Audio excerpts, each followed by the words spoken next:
Thank you so much, and welcome to another episode of the Innovation Foundation for Democracy, where we discuss ideas of democracy. Today, we're joined by Lindokuhle Patiwe from the University of Cape Town, African Studies Department, who is a researcher as well as an activist there. Lindokuhle, thank you and welcome. No, thank you so much, Samukelo. Thank you so much for having me. Yeah. As an opener, I'm wondering. I think we commemorating the 30 years of democracy, which is suggestive, obviously, of the end of apartheid and freedoms and what are your reflections on these 30 years? It's been an interesting 30 years. One thing that has clearly came out, especially with the recent elections, is the failure of the 1994 promise. And from whatever side you look at it, you have, in the liberal camp, for example, you have those who say that the ANC has fumbled up the promises of 1994. You also have the radical camp, which I identify with, that argues that this was a natural conclusion of the 1994 movement, precisely because fundamentally it does not offer a promise for radical change. And what was also interesting about this moment, everyone is talking about the ANC losing power, which is indicative of most liberation movements in Africa. After about 25 to 30 years, they lose power. Yeah. But what is less and less talked about in relation to that is, who does a liberation movement lose power to? Right, which I think is a very important question to ask, because most of the time, in fact, in all liberation movements that have lost power, they never lose power to the left. Yeah. They always lose power to right-wing movements or neoliberal movements. And then the questions must be asked: what does this mean for the masses, the ordinary working class person? And for me, it seems to suggest that we are entering a new era of intense continuation of what has been happening since 1994 up until now. Yeah. Most of the time, what 1994 brought into the question is a democracy that does not deal with the fundamental structures of our society. The question of land is not at the foremost of our thinking. The question of the fundamental restructuring of the economy and the structures of the economy are not dealt with. So this last 30 years has really seemingly been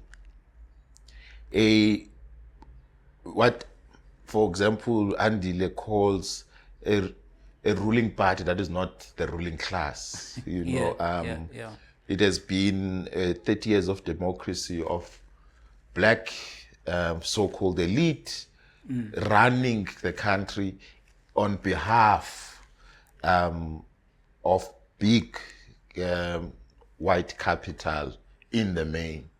And I think that these last elections, even though the ANC has dipped below 40%, it doesn't suggest that there's going to be any change in that trajectory.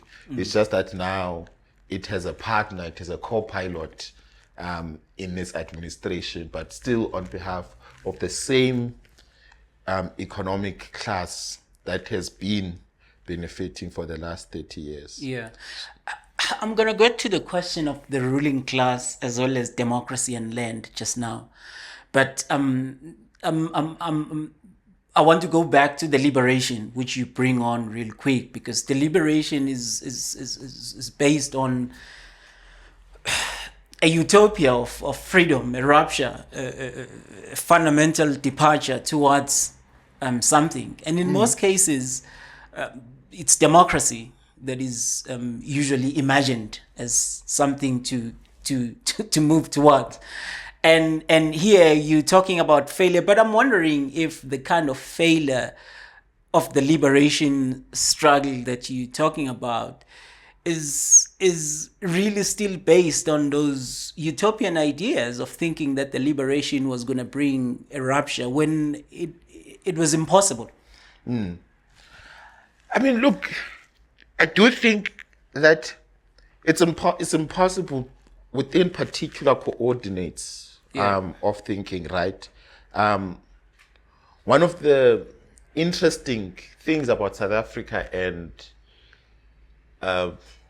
when you think about the liberation movement in South Africa, there's almost an agreement across board that ours was a negotiated settlement. It was a give and take. Compromises had to be made. But at the same time, we want to make this settlement sacrosanct, right? We say, no, it was a compromise, but then at the same time, this compromise cannot be tampered with, which kind of, for me, seems contradictory, right? Because a compromise by its very nature is something that is contingent, right? You enter into a compromise because of particular circumstances at the moment, but this is not your ideal society. So the idea that at some point, should the conditions change, you would be able to make a different deal. But with the South African experience, all of us, we talk about to the ANC elders, those who were negotiating on behalf of the people, all of them agree that no, South Africa was a compromise. We had to make particular compromises because of geopolitical decisions and also geopolitical balance, domestic balance of forces. But while at the same time making that point, they still want to make it sacrosanct. You cannot tamper with it. So, yes, liberation in a true sense of the word was impossible within the context of how we imagined it in the leading up to 1994. But I don't think inherently the idea of liberation itself is impossible. Of course, then we can talk about the psychoanalytical argument about freedom being impossible. But that's another one. That's another part. At a basic layman political sphere, I don't think it's necessarily impossible. It's just that one needs to think deeply about the condition that they're in, the balance of forces, and what is the best possible route that one can take towards the liberation route. Because if we look, for example, the Arab Spring, which overthrew a lot of dictators or so-called dictators in the north, it was not a democratic process in all intents and purposes. But everyone celebrates it. The liberal press does not say, no, there was a problem there because the overthrow of Barack Osama, brother leader in Libya. It was undemocratic the way it was removed. We are fine with it because it serves particular interest. But for me, the point is to show that change is not necessarily this one route of the liberal democracy of ballot. But also it doesn't mean that it cannot happen in that route. Because if you look at, for example, the Venezuelan example, it was through the ballot in which the Venezuelan revolution as we know it now that gave Hugo Chavez, took Hugo Chavez to power, came into being. Yeah. So for me, basically the idea is, how do you look at the balance of forces obtaining right now, and which best route to take us to freedom or to liberation. And another, we must always also remember that the idea of liberation and freedom is fundamentally an aesthetic question, right? You don't just say to people that we are free, right? They have to feel and believe that they are free. But if you look at the ordinary South African discourse, people don't necessarily have this particular feeling. People will always tell you, for example, a lot of people will make the argument, how are we free if we don't have jobs? How are we free if we don't have land and, different things? The women movement, for example, will make the argument, how can you say we are free when we are being killed by our fellow men every day? So you can, if you look at the affects, the aesthetics of freedom in South Africa, it shows you when we're not there. I think you locate the failures of democracy within the failures, the neoliberal promises of jobs, prosperity, and all of that. And so could we tie these failures of democracy to a crumbling neoliberal order? Could we tie those two? I'm wondering. I definitely think that's true. Precisely, and the issue here is that liberal democracy, neoliberal ideas and policies thrive in neoliberal democracies, right? Because there's this so-called separation, this mythic separation between the state and the private sector. And I say mythic because this is not true, right? The private sector is intricately linked to the state. It's just that it's in its public imagery, it's made to seem that it's not linked. A quick example, when you look at it, the ideas of too big to fail. And who then gets to be the one, there's people are involved in individual ruin, but then collective responsibility for it. The people who were responsible for 2008 collapse was a very minority few class in Wall Street. But the people who had to then come to the table to fix that problem become the masses themselves. And this is how democracy then facilitates that neoliberal order. And the neoliberal policies survive on the availability of cheap labor. And precisely because there needs to be a large amount of available cheap labor, you then necessarily have to have high unemployment rates. Because what high unemployment rates mean is that the wages go down because there's an oversupply. The classical economics around this. And also you are able to do as you please, because I'm not really phased about you. If you don't want to do this thing, you can simply go to someone else.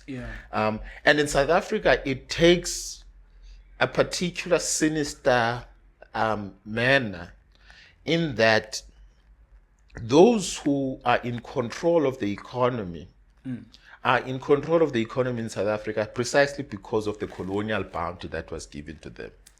And they've kept it to themselves. And there's been an argument around, if you look at South African companies compared to the rest of the world, they've abnormal liquidity rates. They're keeping their money in banks.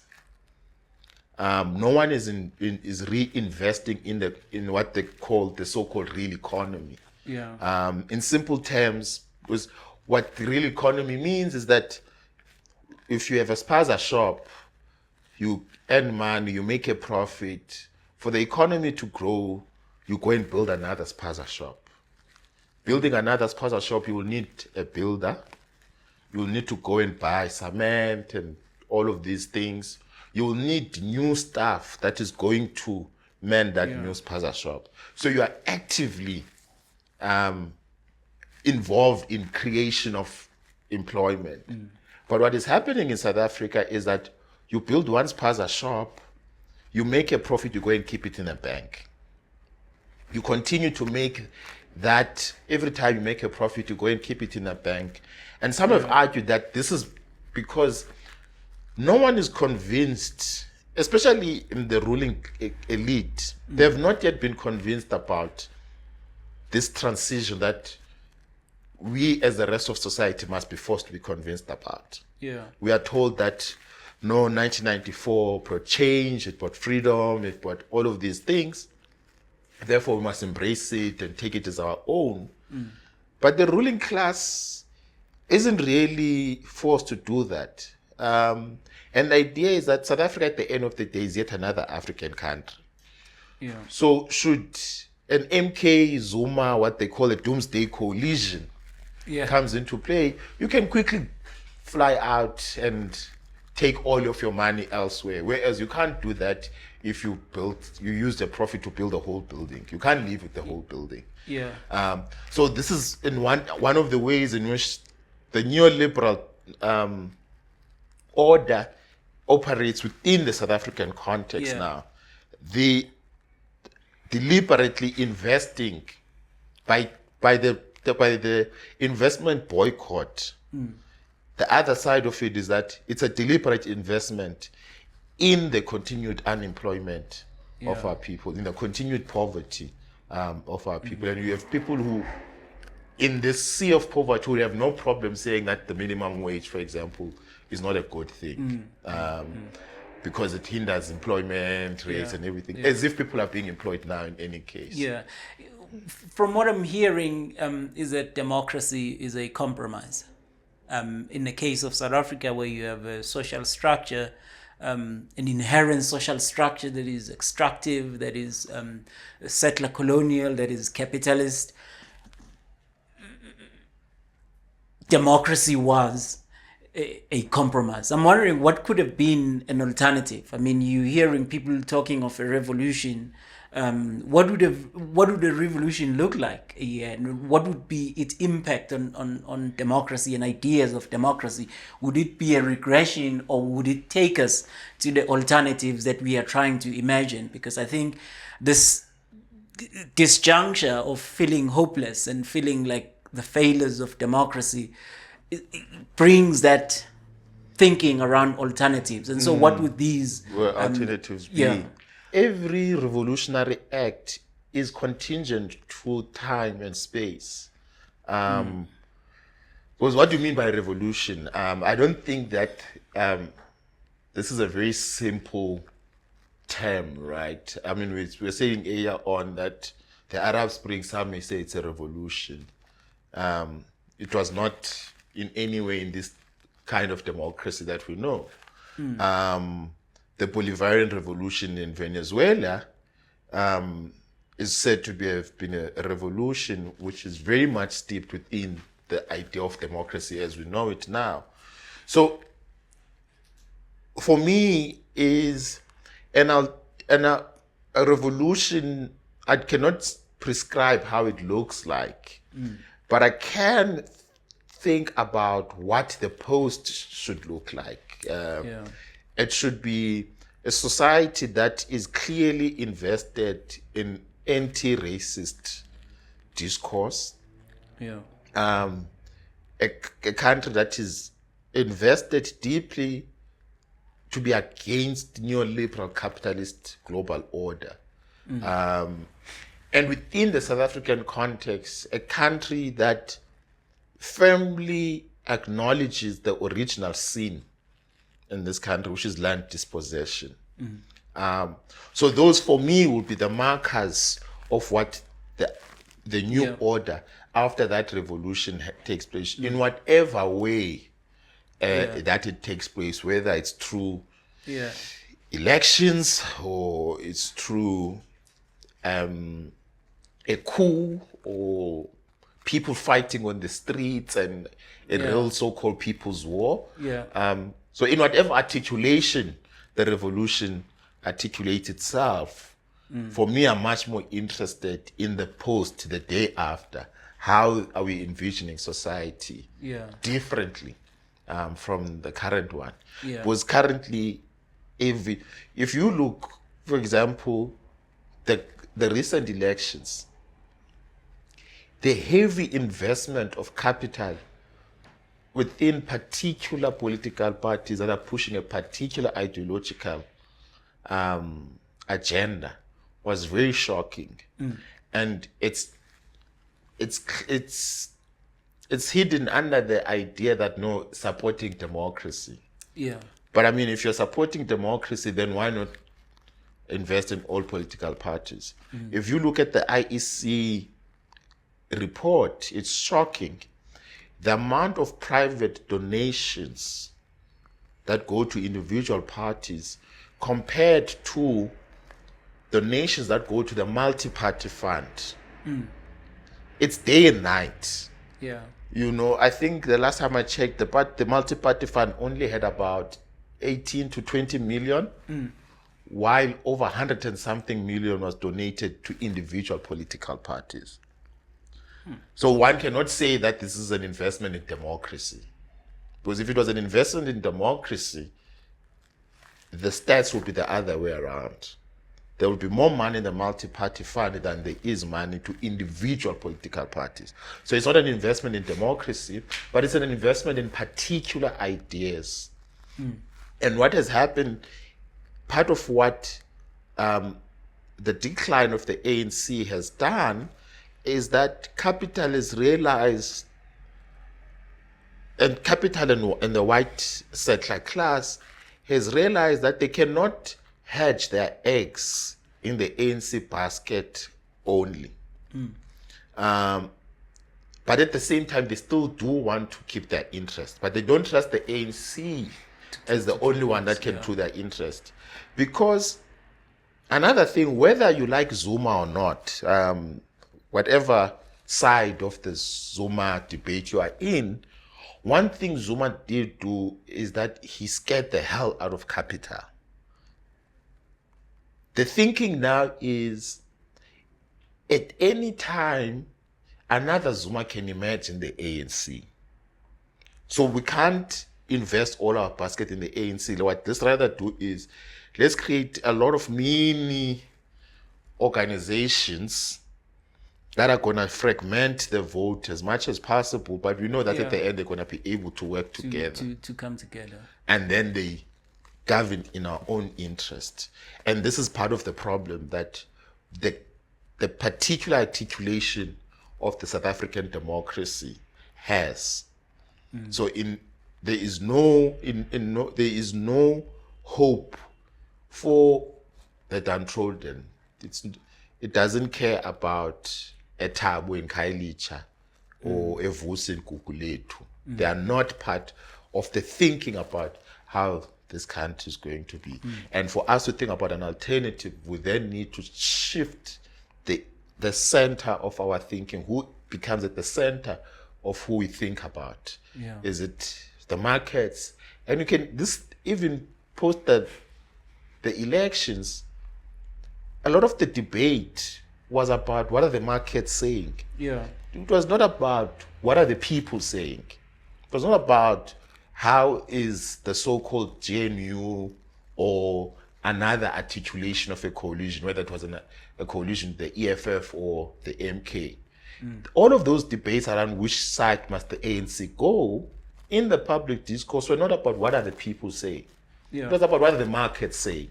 And the markets are this invisible hand of the economy that we don't know But you know who the markets is. You just need to check as who donated the most amount of money to which political party, and you'll know who the markets is. Yeah, and thank you for bringing the post elections and the GNU, because I think again the compromise of democracy is that you end up with power sharings.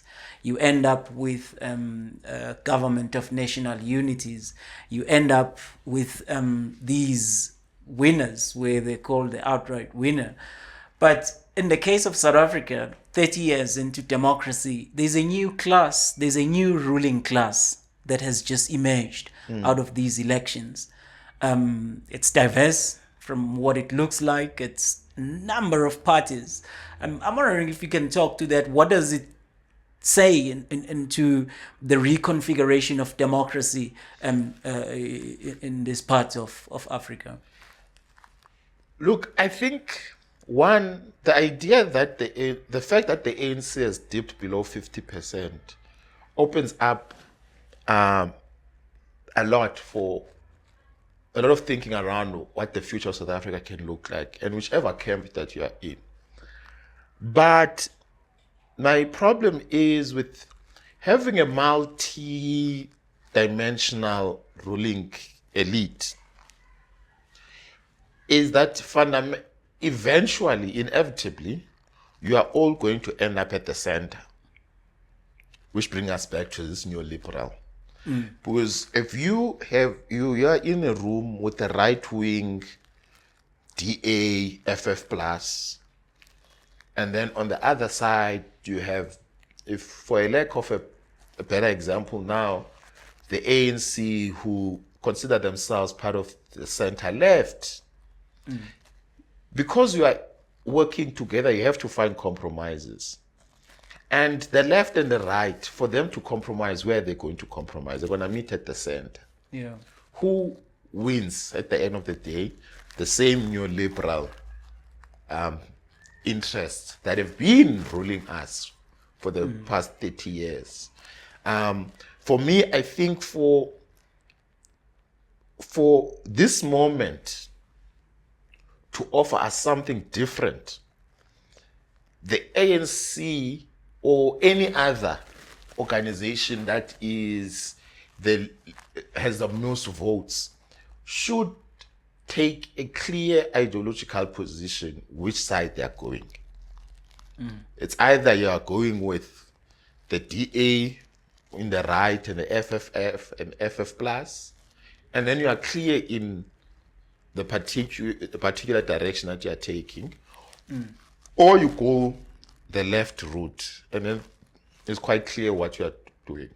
But this cross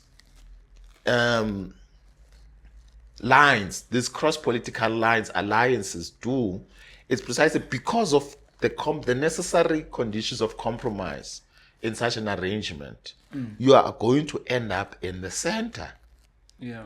So you are still going to be pushing this neoliberal discourse. And I think this is precisely why, for example, you find in the public media discourse that apparently the markets are happy with the GNU. Because of course it's at the center, it's not too right wing, it's not too left wing, it's right at the liberal center, which works perfectly for capital. Yeah.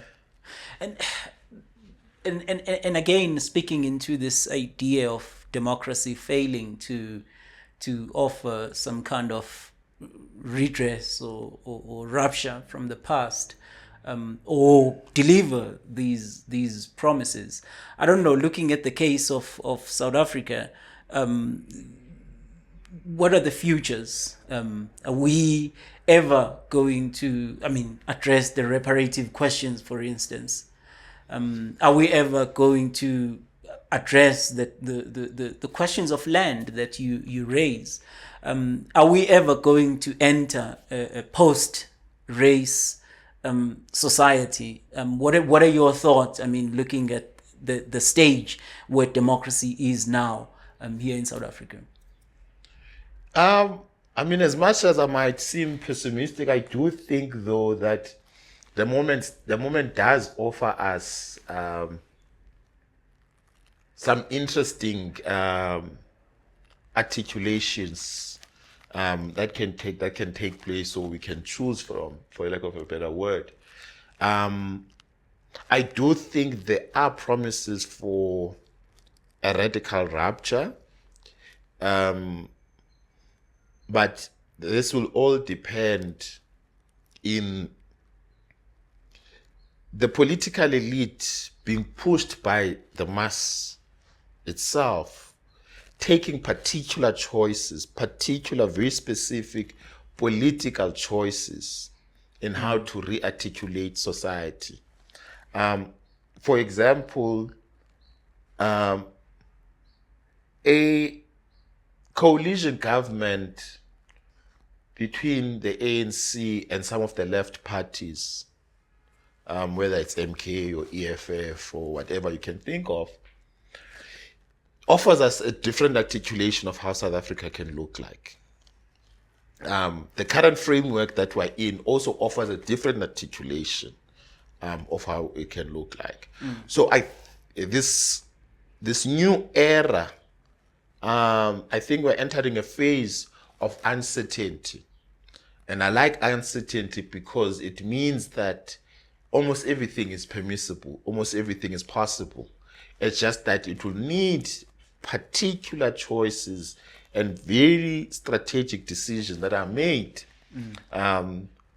for particular reasons to go either way. Yeah. So I do think that there is a possibility that things can be done differently.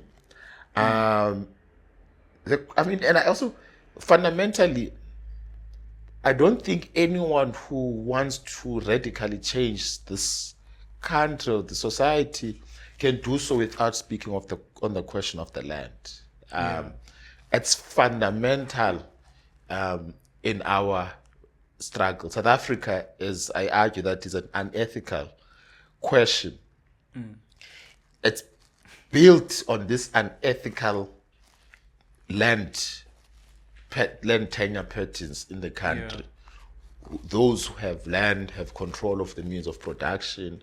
They have control in the media space, which ideas become dominant ideas. They have control about how fundings in democracy, in political parties, how money in that space itself moves and operates. And how money moves and operates does have implications on the political questions that are raised.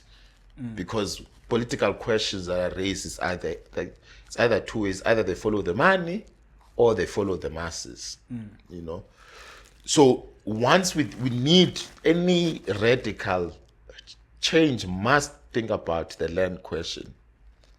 Anything outside of that, it was still going to end up where we at.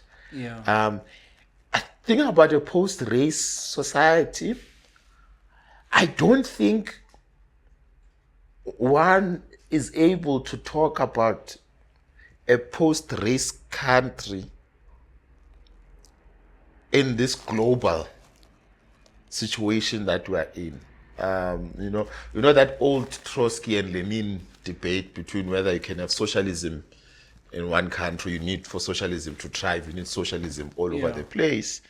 I think on the question of race, I'm more in line with Trotsky here and say that there's no way that you can have a post-race society in some corner of South Africa outside of the global white monopoly capitalist order.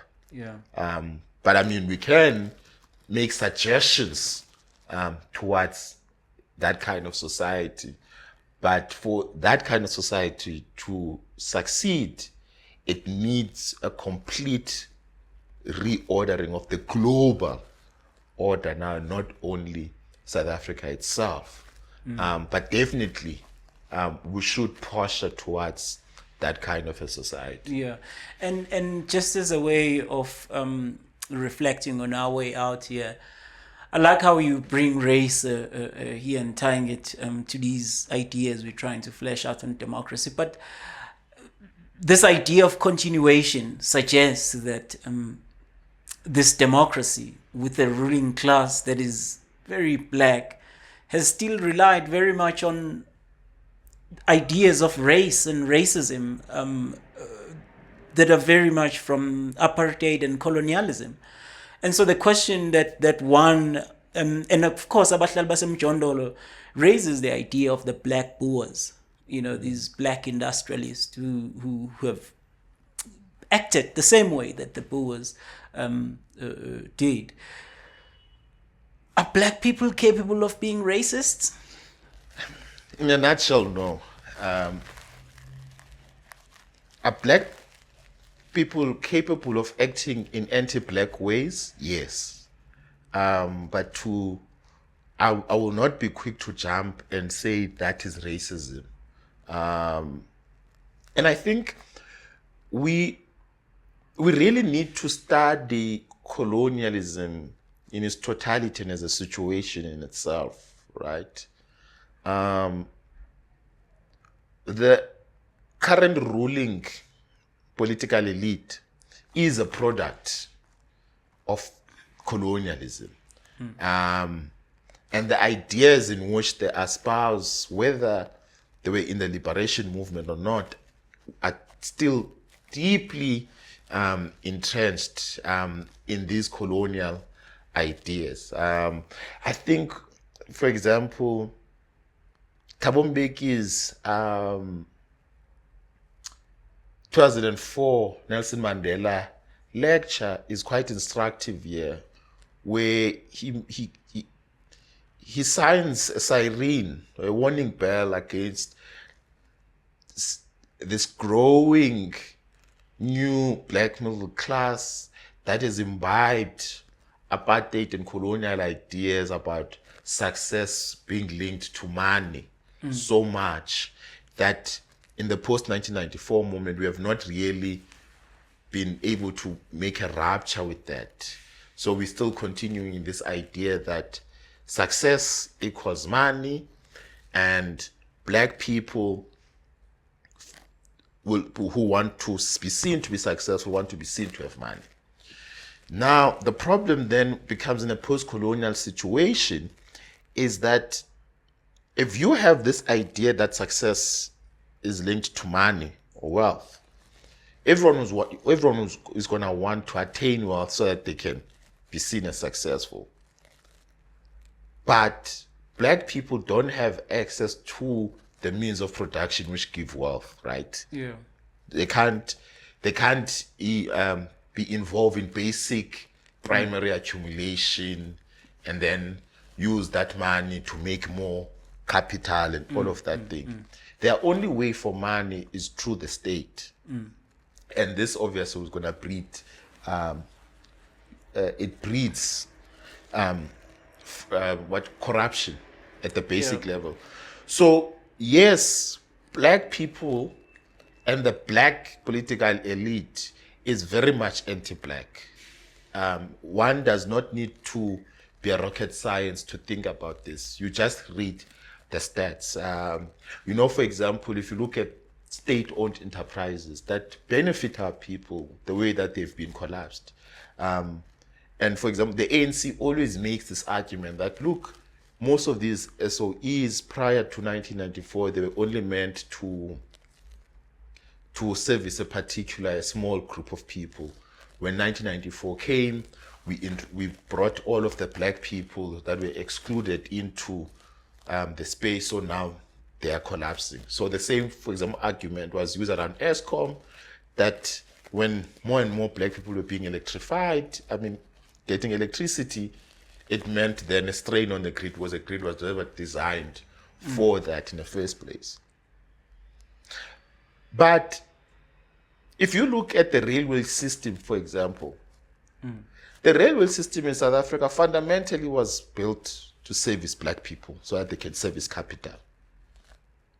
So the railway system, one cannot make the same argument and say post-1994, a whole host of people that were excluded were now using the railway system. Therefore, the railway system could not keep up and it collapses. It was always meant to take them from Alexandra to town. So how do you explain how the post-1994 government allowed for the railway system to collapse? Apart from just being selfish and anti-black ideas that are permeating in that space. So I do think that, yes, amabhula amnyama in its non-philosophical way do exist, because they operate in anti-black ways that are detrimental to the black population in general. But whether amabhula amnyama in a philosophical sense exist, I disagree. Because the black people don't have the power that comes with the definition of racism. Historic, economical, political power. They lack this. So I wouldn't go as far then as to make that argument. Yeah. Because even if you look at lamabhula amnyama that people are talking about, in a true sense, they don't exist. Most black people that we always talk about, this black elite. And we still talk about, many people talk about the black bourgeois, the black bourgeoisie. I don't think this concept has been, and at least in the public domain, has been thoroughly thought of. Because black people, even the so-called elite, don't own the means of production for them to qualify in that strict sense as the bourgeois class. Yeah. They're the petty bourgeois, yes, but as a bourgeois class, those who do own the means of production are so small numerically that one cannot even qualify them to call them a class. You can't call 5 people a class.